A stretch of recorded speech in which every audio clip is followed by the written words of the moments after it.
this episode isn't the best, but it's by no means bad. And it's by no means below great. Because even at a normal, like, bottom ceiling, bottom floor, whatever, this show still is great. Like, it's only dipped below that line once. One time. That goes to show you the quality of this show and how it just keeps getting better. But this is one of those episodes that a lot of people forget about, and I can kind of understand why, because it does have some story beats that are repeated from previous episodes, and it does kind of fall into that whole liar revealed trope again, which is getting very overused, but I'll give it this. They ended it in a way that actually smacks that trope in the face. So, let's talk about it in the short, sweet, to the point review for a short, sweet, basic, to the point episode. What's up, what's happening, what's going on, everybody? Welcome back to Animation Station, your number one source for animation, including two brothers that find bicker as well as TV and movies. On your host, as well. Welcome back to Drake and Josh-uary. Welcome to Drake and Josh, Season 2, Episode 6, titled Smart Girl. This is the episode where Drake tries to win over this very smart, intelligent woman, and he needs Josh's help because he's not very good at school. So, Josh tries to help Drake while also simultaneously trying to win a war of pranks against Megan. It goes about as well as you think it does, to hilarious effect.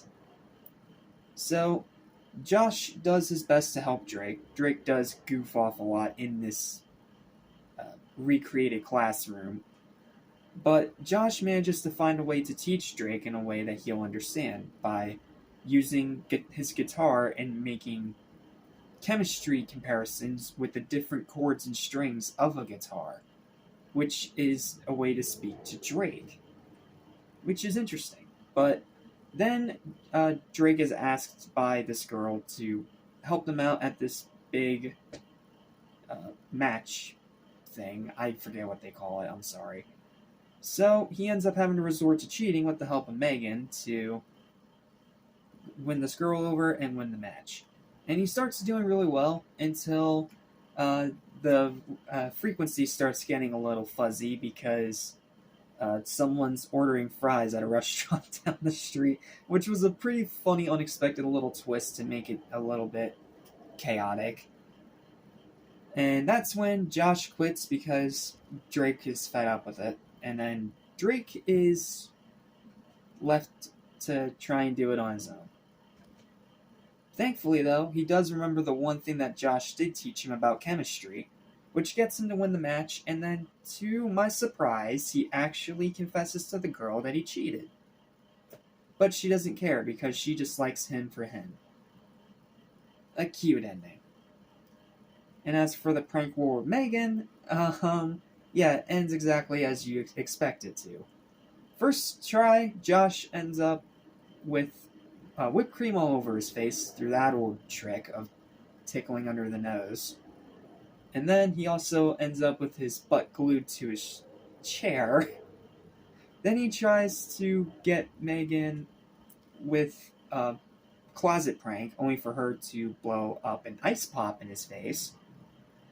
Then he tries to dump a balloon on her, only for her to get up on the roof and drop one on him. And it just keeps going, and he cannot beat it.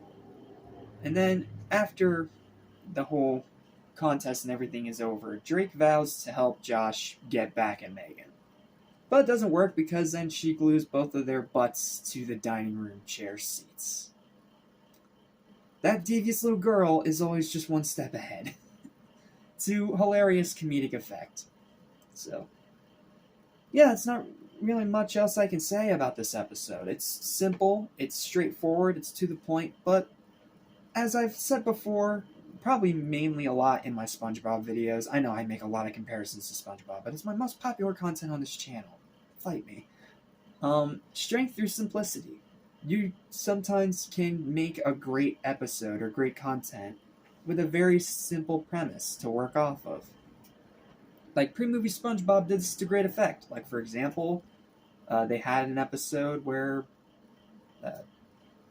trying to remember.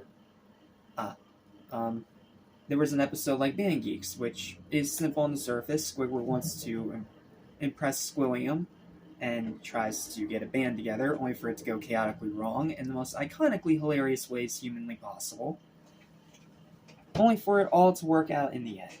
This one kind of works in the same way as Band Geeks. It's nowhere near as amazing as that episode, but it has some similar story comparisons. Like, it has a very simple premise, Drake trying to get with another girl, but they did it in a way where it's not too repetitious of the other episodes of him trying to get a girl, and it's not done to the effect of making him look like a douchebag, as Season 1, Episode 3. But it is simple, it is very formulaic, and it's not out of the ordinary for the show. What really makes this episode great, in my opinion, is that one-sided war of pranks between Megan and Josh, and it goes just as well as you expect it to hilarious comedic effect. So, I think I've said enough. Here's my short little written review for a short, sweet, to-the-point episode. A charming and hilarious episode that continues Drake's incredible character development while simultaneously balancing an outrageously funny one-sided prank war between Megan and Josh. And the ending is really sweet too, seeing Drake win both the girl and the match all on his own. Sure, it's not the most amazing episode, and it's by no means perfect, but it doesn't need to be perfect all the time. Strength through simplicity. And because of that, the final verdict for this episode is an 8 out of 10. Check it out if you haven't already. Well, that's it. Thank you guys so much for watching. I'll see you guys next time when we dive into Season 2, Episode 7, Little Diva, aka their commentary about child actors. Yeah, we're going to have an unpleasant conversation in that one. But until then, I'll see you in the next review.